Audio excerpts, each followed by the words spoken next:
saya Aulia Putri dengan NPM 2151040 dari program studi ilmu hukum kelas 2 IHPA. Jadi di sini saya ingin mempresentasikan ujian akhir semester saya mata kuliah Etika Profesi Hukum dengan dosen pengampu Bapak Tantimin SH.MH. Jadi di sini saya akan menjelaskan terkait etika profesi hukum, yaitu profesi polisi dan satu contoh pelanggaran yang dilakukan oleh polisi penyidik. Sebelum itu, kita ketahui bahwa polisi merupakan aparat penegak hukum yang berkewajiban dalam mewujudkan keamanan dan kenyamanan dalam kehidupan bermasyarakat. Polisi juga merupakan lembaga pengayoman masyarakat dalam segala kondisi sosial yang diatur dalam Undang-Undang Nomor 2 Tahun 2002 tentang Kepolisian. Nah, peran kepolisian ini dapat dikatakan sebagai aspek kedudukan yang berhubungan dengan kedudukannya, yaitu pelindung masyarakat. Nah, terkait dengan definisi etika profesi Polri atau kode etik profesi Polri ini merupakan kristalisasi nilai-nilai Tribrata dan Catur Prasetya yang dilandasi dan dijiwai oleh Pancasila serta mencerminkan jati diri setiap anggota Polri dalam wujud komitmen moral yang meliputi etika kenegaraan, kelembagaan, kemasyarakatan, dan kepribadian. Nah, mengenai kode etik profesi Polri sendiri yang disingkat sebagai KEPP, yaitu norma-norma atau aturan-aturan yang merupakan kesatuan landasan etik atau filosofis yang berkaitan dengan perilaku maupun ucapan mengenai hal-hal yang diwajibkan, yang dilarang, patut atau tidak patut yang dilakukan oleh anggota Polri dalam melaksanakan tugasnya, wewenangannya, dan tanggung jawab jabatannya. Tugas pokok Polri tercantum pada pasal 13 UU Polri, yaitu yang pertama memelihara keamanan dan ketertiban masyarakat, yang kedua menegakkan hukum, yang ketiga memberikan perlindungan, pengayoman, dan pelayanan kepada masyarakat. Nah, ruang lingkup KEPP ini yang pertama etika kenegaraan, yang kedua etika kelembagaan, yang ketiga adalah etika kemasyarakatan, dan yang terakhir adalah etika kepribadian. Nah, mengenai di dalam etika kenegaraan ini, setiap anggota Polri wajib yang pertama setia kepada NKRI yang berdasarkan Pancasila dan Undang-Undang Dasar Negara Republik Indonesia tahun 1945. Yang kedua, menjaga keamanan dalam negeri yang meliputi terpeliharanya keamanan dan ketertiban masyarakat, tertib dan tegaknya hukum, terselenggarakannya perlindungan, pengayoman, dan pelayanan masyarakat, serta terbinanya ketentraman masyarakat dengan menjunjung tinggi hak asasi manusia. Yang ketiga adalah menjaga terpeliharanya keutuhan wilayah NKRI. Selanjutnya di dalam etika kemasyarakatan, setiap anggota Polri wajib yang pertama menghormati harkat dan martabat manusia berdasarkan prinsip dasar hak asasi manusia. Yang kedua, menjunjung tinggi prinsip kesetaraan bagi setiap warga negara di hadapan hukum. Yang ketiga, memberikan pelayanan kepada masyarakat dengan cepat, tepat, mudah, nyaman, transparan, dan akuntabel berdasarkan ketentuan peraturan perundang-undangan. Dan yang terakhir terkait etika kepribadian. Di dalam etika kepribadian ini, setiap anggota Polri wajib yang pertama beriman dan bertakwa kepada Tuhan Yang Maha Esa.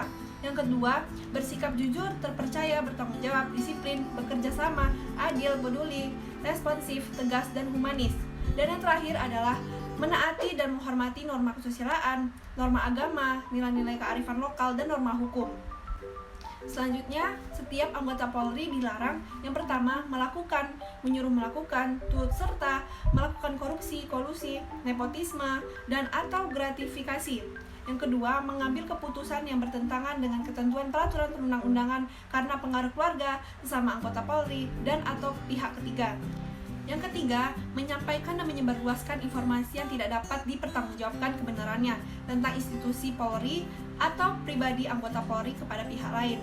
Dan anggota Polri ini juga dilarang menolak atau mengabaikan permintaan pertolongan, bantuan, atau laporan dan pengaduan dari masyarakat yang menjadi lingkup tugas fungsi dan kewenangannya. Kemudian, setiap anggota Polri dalam melaksanakan tugas penegakan hukum sebagai penyelidik, penyidik pembantu, dan penyidik dilarang yang pertama mengabaikan kepentingan pelapor, terlapor, atau pihak lain terkait dalam perkara yang bertentangan dengan ketentuan peraturan perundang-undangan.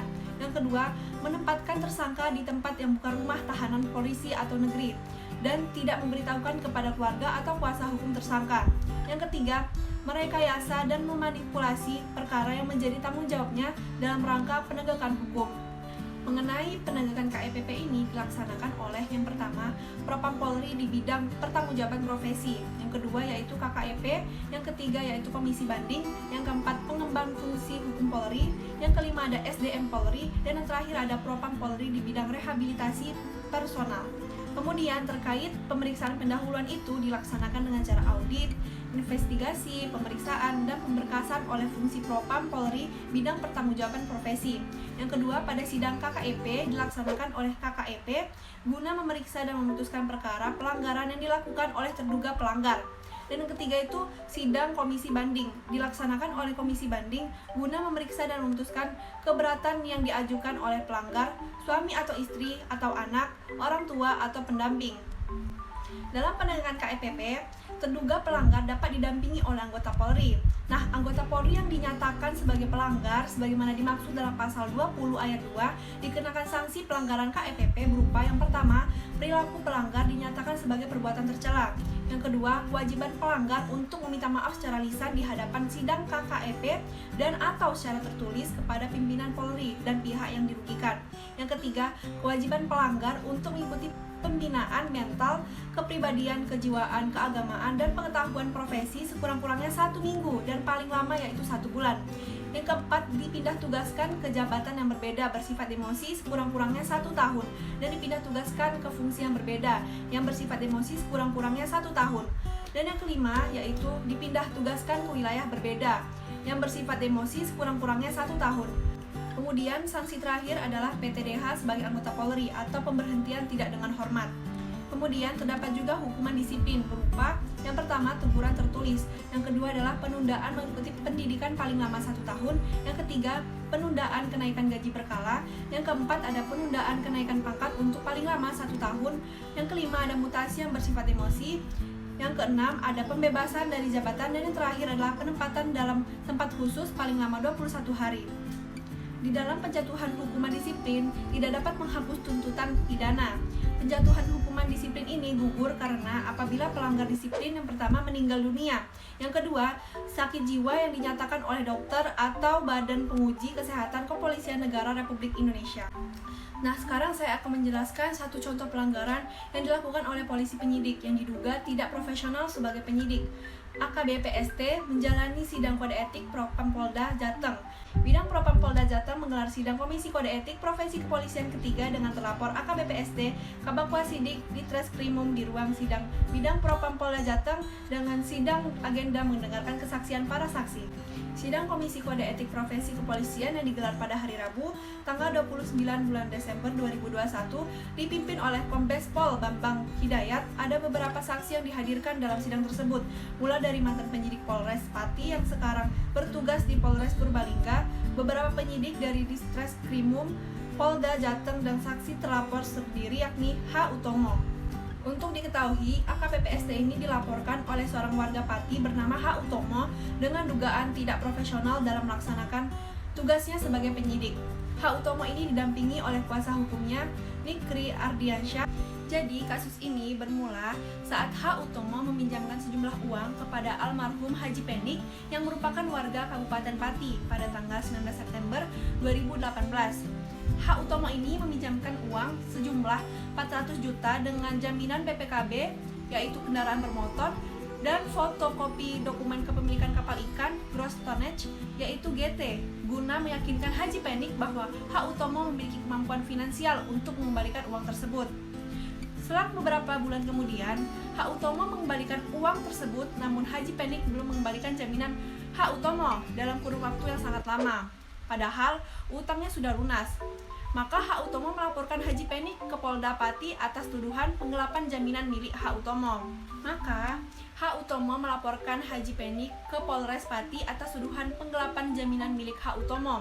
Namun, Haji Penik melaporkan balik H. Utomo dengan tuduhan pemalsuan dokumen kepemilikan kapal gross tonnage atau GT ke Polres Pati dan menyatakan bahwa H. Utomo tidak terbukti bersalah dan dinyatakan tidak ada unsur pidana sehingga penyidikan tidak dilanjutkan.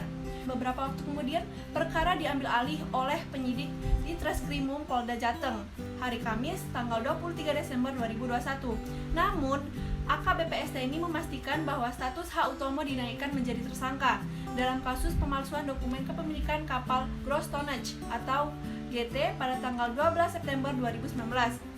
Kemudian, dokumen tersebut dinyatakan penyidik tidak memenuhi syarat hingga keluar keputusan SP3 atau Surat Perintah Pemberhentian Penyidikan pada Maret 2021. Akan tetapi, H. Utomo merasa kecewa dengan AKBP-ST yang pada awalnya menetapkan dirinya sebagai tersangka, padahal penyidik Polres Pati sudah menyatakan tidak ada unsur pidana dalam kasus tersebut. Kuasa hukum H. Utomo, Dikrik Ardiansyah, menambahkan karena itu H. Utomo melaporkan AKBP ST ke bidang Propam Polda Jateng hingga saat ini proses sidang Komisi Kode Etik Profesi Kepolisian masih terus berjalan. Kabid Humas Polda Jateng Kombes Pol M. Iqbal mengatakan bahwa AKBP ST menjalani sidang Komisi Kode Etik Profesi Kepolisian karena diduga melakukan tindakan penyalahgunaan wewenang. Dalam hal ini yang bersangkutan dipersangkakan pasal 7 ayat 1 huruf C Peraturan Kapolri nomor 14 tahun 2011 tentang Kode Etik Profesi Polri. Selain itu, sebagaimana persangkakan pelanggaran kode etik nomor SKN /42/12/2021 Wapprov tanggal 23 Desember 2021. Pendapat saya atas kasus tersebut adalah apabila AKBP ST terbukti bersalah, maka sanksi yang harus diterimanya adalah harus sesuai dengan aturan kode etik yang berlaku tanpa melihat pandang bulu atau equality before the law, sehingga dapat dijadikan pelajaran untuk polisi yang lainnya supaya juga lebih berhati-hati dalam menjalankan tugasnya. Tidak sepatutnya seorang penegak hukum malah melakukan pelanggaran hukum. Baiklah, sekian presentasi yang dapat saya sampaikan. Semoga bermanfaat untuk kita semua. Saya akhiri. Assalamualaikum warahmatullahi wabarakatuh.